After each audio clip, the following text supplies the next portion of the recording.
இந்த ஆலயம் உனக்காக. வானில் ஒரு புயல் மழை வந்தால் அழகே என்னை எங்கனம் காப்பாய். கண்ணே உன்னை என் கண்ணில் வைத்து இமைகள் எனும் கதவுகள் அடைப்பேன். சத்தியமாகுமா? நான் சத்தியம் செய்யவா?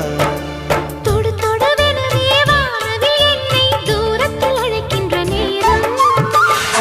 உவா